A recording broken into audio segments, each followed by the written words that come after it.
Well, good morning. This is the Lew Rockwell Show, and how great it is to have as our guest this morning Mr. Eric Peters. Eric's an automotive columnist, I'd say the best automotive columnist. He's the author of Automotive Atrocities, which could be a continuing series, and Road Hogs most recently. So, Eric, tell us, first of all, before we get into maybe more detailed things about cars, what's going on with the automotive police state, with the police state, the road police state? Well, as you know, recently the federal government passed a law requiring that all cars be fitted with these black box data recorders. And I think that begins with the next model year. I'm not certain of that, but in the very near future. And obviously there are a lot of concerns with regard to that about everything from privacy to potentially, if you really want to go out on the edge technologically, about them being able to shut your vehicle off remotely. GM's OnStar system, which was the pioneer in this, has that capability, and they even broadcast that capability. One of the things that they tout to their customers is that if somebody steals your car, you can put a call into the OnStar Center, and the OnStar Center can remotely disable the vehicle. The same principle could certainly apply to all cars, and the government could just decide we're going to shut your cars off. It's an extreme scenario, but it's technologically quite possible. And doesn't OnStar also make no secret of the fact that they can eavesdrop on you through the system? I know for a fact that they can eavesdrop on you. I'll give you a funny story, true story.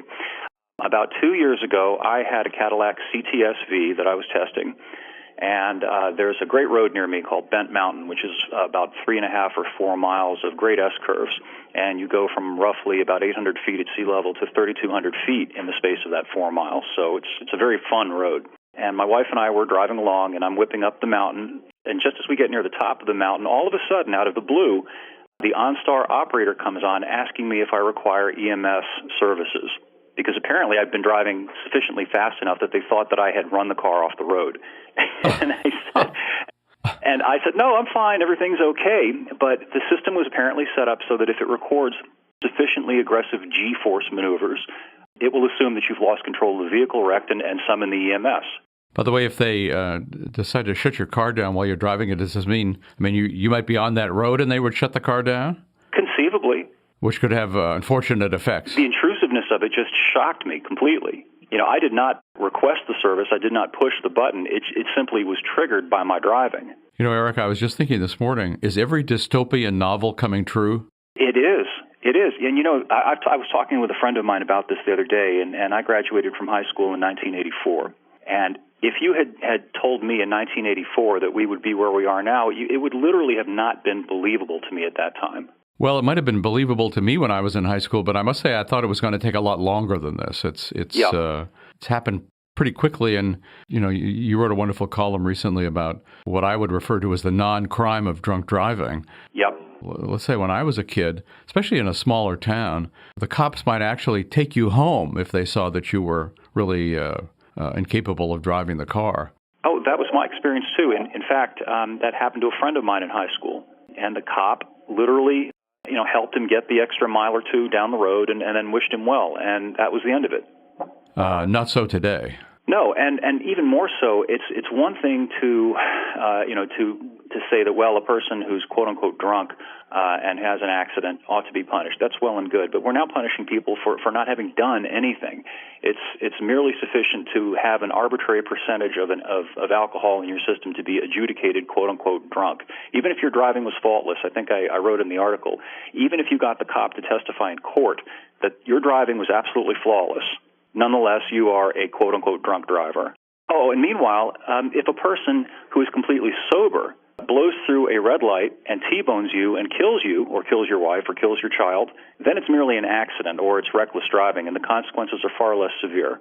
And if you feel yourself incapable of driving and so decide to take a nap in your car in the parking lot of the bar or whatever, you can also be arrested for drunk driving. Absolutely. I don't know exactly when that law changed, but it was at some time in the relatively recent, because certainly when I was in college during the 1980s, there were several occasions where I realized I probably shouldn't be driving, and therefore I'm going to just go ahead and sleep it off in the car, and it was routinely done. You probably did that yourself at one time or another. Yes, I did. Now the really outrageous thing about it in the first place is that they're criminalizing you for not driving, and in the second, they're incentivizing people who are drunk to drive. After all, you stand a far greater chance of being caught as a quote-unquote drunk if you're sleeping all night long in your car and the cop happens to see your parked car there, as opposed to risking the half hour or whatever it is behind the wheel that it takes you to get home. And of course, it's perfectly possible to be a so-called drunk driver and not hurt anybody, and it's perfectly possible to do, I don't know, eat a cheeseburger while you're driving, have a argument with your wife, trying to find something on the radio, losing a DVD on the floor and trying to pick it up. I mean, there are all kinds of things that could impair your driving that are not illegal. Right. Or not demonized to such an extent. No, this is part of the new prohibitionism, because they would like to they'd like to prohibit smoking, they'd like to prohibit drinking, just like they've prohibited all marijuana and all other sorts of drugs that are perfectly harmless if you use them on your own property and your own time, your own business. And then, of course, they claim, which always struck me as the most outrageous violation of your privacy and your right not to be searched, they claim the right to search your bloodstream. Yes. I mean, it's quite an amazing action. This, I think, began in Texas. I know there was a case that arose in Texas, and the Supremes have affirmed the quote-unquote constitutionality of this, where cops, just a cop who is not even a trained EMS technician, can throw you over the hood of the cruiser and forcibly extract your blood. Well, and of course, we also have to remember that virtually all cops, and this has been true for some time, it started under the Bush administration, virtually all new hires are Iraq or Afghan veterans. And these guys are trained to see everybody as potential terrorists. They may have participated in things that help make them crazy. They probably are not the right people to be enforcing the peace or whatever. And of course, they're instructed these days in the cop academies not to think like that, but to think of themselves as soldiers. Right. And of course, they're armed as soldiers, they're armored as soldiers, they act like soldiers, occupying troops, and we're the victims. That's correct. I personally agree with the sentiment that a person who has served in the military should be automatically disqualified from civilian law enforcement. The two things are utterly incompatible. And in fact, we shouldn't have law enforcement. We should have peace officers, people who are charged with preserving the peace and nothing more. What else are our ex-peace officers doing to make the roads dangerous for the rest of us? Oh, well, among other things. Speeding tickets, for example? Well, I'll give you a really good example. Again, going back to my story about Bent Mountain, which is near me. I ride motorcycles, and a lot of guys around here who like to ride motorcycles will partake of that road because it's a challenging road and it's got great curves. Periodically, the cops will set up a radar trap at the bottom of the mountain. Now, a motorcycle will be coming around a fast curve, and motorcycles turn in part by leaning as well as by steering. And if you're in the middle of a corner with your bike leaned over, and then all of a sudden you notice there's a cop up ahead running his radar gun, the instinctive response is to hit the brakes, which destabilizes the bike. More likely than not is going to result in the motorcycle having an accident where it would not otherwise have occurred. So the cop is contributing to potentially killing or severely injuring a guy who wasn't causing any problems for anybody. Eric, I noticed that the people who sort of dumbly go along with the automotive police state and other forms of the police state, you call them Clovers. Yes. Do you want to define that for us? The etymology of clover. Well, when I launched my website several years ago, we had a person begin to comment there, and he's still there, who became an archetype. He identified himself as Clover, and it kind of stuck, and it became part of the lingua franca of the website, and that's the origin of it. This guy, in every way, is the archetype of the collectivist-minded control freak who wants everybody to do as he says, even though it's often utterly arbitrary and ethically and philosophically inconsistent. Well, there are plenty of those people around, aren't they? Unfortunately, there are. There are a lot of people who don't understand the distinction between wrong and merely illegal. I'm sure you're well aware of that ethical issue, and who don't understand the concept of a crime having to have a victim, and that if you haven't actually caused an injury to somebody or harmed their person or their property, then how can you be said to have committed a crime? I never could understand really fully how the Nazis had come to power, but I must say, since the government holiday that makes them so happy of 9/11, I understand it. And because so many people are willing to go along with whatever is legal. If the government says it, then you must do it. And it doesn't matter how outrageous. And of course, this is before the war, before the mass killings and so forth. But some huge percentage of the Germans were happy to go along with National Socialism, and some significant percentage of Americans are not only happy to go along, but they actively defend whatever outrage the state inflicts on us. I think the same synergies are at work. You've got a combination of factors such as a society that has been rendered very fearful and submissive, and that was the case in Germany post-World War I and during the Weimar era. Economic security, physical insecurity, all sorts of insecurity, and then the fear that the demagogues such as Hitler played upon.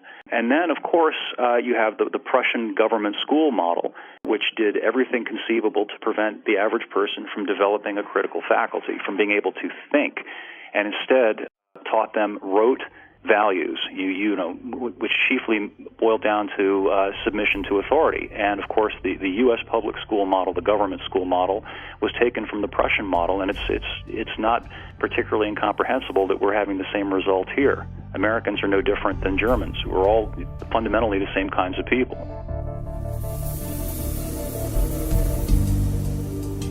Thanks to everybody who shops at Amazon.com. I wanted to mention that LRC gets a small commission at no cost to the buyer every time you go to Amazon through an LRC link, any of the widgets on the page for books or other items, or entering through the ad at the top left-hand corner of the front page. So thanks again, and it's a huge help. And Amazon, what a great company. It's just extraordinary. You don't need to go down to the local bricks and mortar place. You don't have to pay, in many cases anyway, sales taxes. So far as I can tell, virtually everything the human race produces is for sale at Amazon.com. So I highly recommend it. It helps keep LRC alive and growing. So thanks to all of you who shop at Amazon. There are a lot of public schools named after Horace Mann, who was the Massachusetts, really founder of public schools in this country. In his writings and his advocacy of public schools, he explicitly based it all on the Prussian model, and he said that it was necessary to have public schools to turn out good citizens, people who would obey the government, people who would enlist in the army and do the government's bidding militarily, and people who would make good workers for big business. He was connected with the Peabody coal interests, which was a huge, still today, a huge economic interest in Massachusetts, the Peabody family. So that's what they've given us. And of course, as you point out, they don't want children learning critical thinking or independent thinking. They don't want them entirely to be stupid, because they want scientists for the military-industrial complex and so forth. But they don't want any dangerous thinking, which is why, of course, homeschooling or good private schools are so important. Yep. 2 points. One is just an observation. You're probably familiar with George Carlin. He was one of my favorite comics. Great man. And he had a great rant in which he said what the object of the government schools was to create, as he called it, obedient workers. And I thought that was a very brilliant observation. The second thing is, you may have been following this in the news, Holder's Justice Department is seeking to deport a German family that left Germany because they didn't want to surrender their kids to the government schools there and came here to homeschool them. And now the U.S. federal government is trying to see to it that these people are shipped back to Germany, where the government will forcibly take their children away and imprison them for the crime of homeschooling. That's right. In fact, I know of a family in Germany that homeschools their children, and they have to keep their blinds closed all the time. The kids can't play in the yard, and they have to do their shopping and other activities several towns away so that nobody's asking, who are these kids? And they live in terror of being caught, of being jailed, and of the children being taken away. And there was another case where the wife was Indian, the husband was German, and they'd been homeschooling, and they decided they'd better get the heck out. So they're on the plane. The police come onto the plane, arrest them, take them off the plane. They're jailed and their children taken away, again for the crime of homeschooling, and also, like this German family in this country, trying to escape from this entirely totalitarian approach by the German government. But don't you think the U.S. government would like that too? Don't you think they'd like to outlaw homeschooling here as well? Well, this is a clear indication that that's exactly what they'd like to do. The fact that this is the official policy of the federal government under Obama, to me, is an obvious signal that that's what they would like to do with Americans. Before sort of the homeschooling revolution took place, there are plenty of states that would put parents in jail. I don't know about taking their children away, but there are horrific penalties for homeschooling in a number of American states where the state departments of education are every bit as vicious as the federal Department of Education. On the other hand, so far they can't get away with it. It's an interesting point. There are so many Americans involved. They're so passionate. It's an expanding movement. It's just one of the great social movements of our time, the homeschooling movement, in addition to, of course, to doing great good for the children involved. And so far, anyway, they don't feel they can get away with it. My guess is they're going to have to be some manufactured atrocities of some sort, where there'll then be this huge, just like gun control, there'll be a huge media campaign about the dangers of letting parents who are, I would argue, because of God's ordinance as well as everything else, in charge of their children and their children's education. They want to, they want to outlaw it, but so far they can't, but they sure would love to. Well, thank God government is incompetent. This is in all seriousness, I'm very heartened by the fact that there are two things that the government has allowed to get out of control from its point of view. One is the homeschooling, the cat's out of the bag, and the other is the internet. I think that if they could, they would dearly like to rewind time and go back to about 1995 or so, and at that point, do something in terms of outlawing homeschooling or severely restricting it and getting some sort of a handle on the internet to prevent the dissemination of information. The internet is the Gutenberg press of our time. It is the vehicle by which the truth is getting out and people are being able to converse in a way that was impossible, inconceivable, as recently as 15 years ago. And it's in the same way that the authority of the church was undermined. Today, the authority of the state is being undermined by the internet, and I think it is causing them enormous concern, and I think that's why you're seeing this extraordinarily rapid upticking of the police state. Well, it is, and Eric, also tell us what's going on in the automotive world. This, of course, is your vocation. We'll link, of course, to your website as well as your LRC archive. What interesting or horrible developments are you seeing right now in automobiles outside of the black box? Let's start with the good. Mazda is about to bring out a new diesel version of the 3 Series. They're 3. And that thing should be capable of getting 45 miles per gallon or perhaps even better without all this hybrid folderol. And there's a number of other diesels that are finally coming on the market, which is good news for fuel economy and performance. The only downside to it is that thanks to our friends in the government, diesel fuel now is roughly about 40 cents or more per gallon than regular unleaded, and that really negates a lot of the advantage of having the diesel. How has the government done that? What specifically have they done? You're familiar with the low sulfur fuel thing? Yes. That's the real reason behind it. In order to reduce what they call particulate emissions, which are different from the emissions that come out of a gasoline engine and really aren't a factor as far as air quality is concerned, they mandated these ultra-low sulfur fuels, and that has increased refining costs, and of course that has increased the end-user cost of diesel as a result. Our friends, the government. Yep. Now, on the negative side, you may have noticed a number of new cars. For example, last week I had a Ford Fusion, and formerly that car was available with a V6. The V6 has been done away with, and in its place, they're using a turbocharged four-cylinder engine, a very small turbocharged four-cylinder engine, just 1.6 liters. And the reason for that has to do with these CAFE requirements, the mandate that comes into full force in 2016 at 35.5 miles per gallon.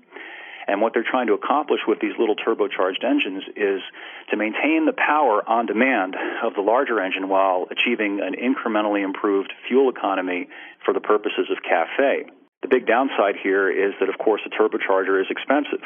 In the case of the Ford, it adds about $800 to the price of the car relative to last year. And then there's the unknown about what happens 8, 9, 10, 12 years from now when the car has 100,000 miles on it and the turbo dies. They say that they have done extensive durability tests on these things and that they'll go for a long, long time, but we won't know until we get there. And I'm a little leery about it based on past experience with turbocharged engines. Yeah, of course, I know you're right. The European cars, too, are a lot of them using turbocharged engines for their exports to the U.S.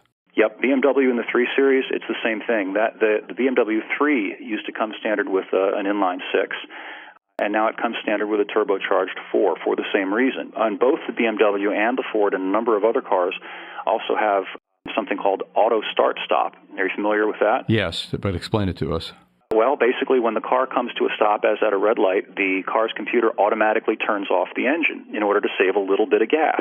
And then when the light turns green and you push on the gas pedal, the car's computer automatically restarts the engine. And there are two issues there.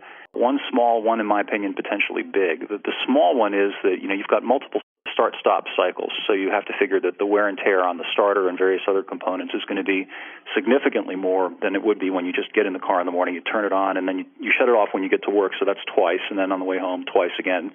The one that worries me, though, is that when you shut off an engine, the oil pump is not operating and there's no oil circulating. Most wear and tear in an internal combustion engine occurs at initial startup when there's no oil pressure. It takes a moment for oil pressure to build. And I wonder what happens if every day a car goes through, let's say, 20 cycles of starting and stopping, and you extrapolate that over a period of 5, 6, 7 years, what that does to the engine over that time. And I wouldn't want to be the guinea pig. Eric, didn't Cadillac try something similar a number of years ago and it was a total disaster? Well, they had something that was kind of similar. They had the infamous V864, which it was an 8-cylinder engine that would, under light load, revert to being a 6-cylinder. In other words, 2 of the cylinders would be deactivated. The spark would be stopped to those cylinders. And then a 4-cylinder, 4 of the engine's 8 cylinders would be shut down.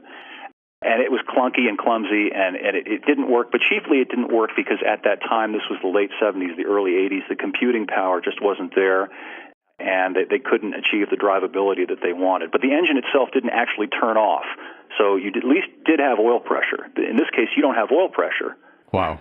And it may be a small thing. It's only momentary. And there'll be a film of oil on the cylinder walls and so on, just from the residual oil. But again, I wouldn't want to be the guy who spent $40,000 on a new BMW 3 only to find out that 6 years from now you have a major engine failure, or you've got an engine that's consuming a lot of oil and smoking everywhere because it's worn out prematurely. Well, Eric Peters, thanks for all you do as far as enlightening us about the automotive world and about the police state world. And your columns are always wonderful. We didn't have to talk about that. I'd like only to talk about fun things like cars. Well, maybe that'll be our next one. We'll talk about fun things. But it sure is great what you do, and I urge everybody to take a look at your articles. Again, we'll link to your own website, your Facebook page, and so forth. Eric, thanks for writing for LRC, and thanks for all you do. Thank you, Lou. Appreciate it. Bye-bye. Okay, bye-bye. Well, thanks so much for listening to the Lew Rockwell Show today. Take a look at all the podcasts. There have been hundreds of them. There's a link on the upper right-hand corner of the LRC front page. Thank you.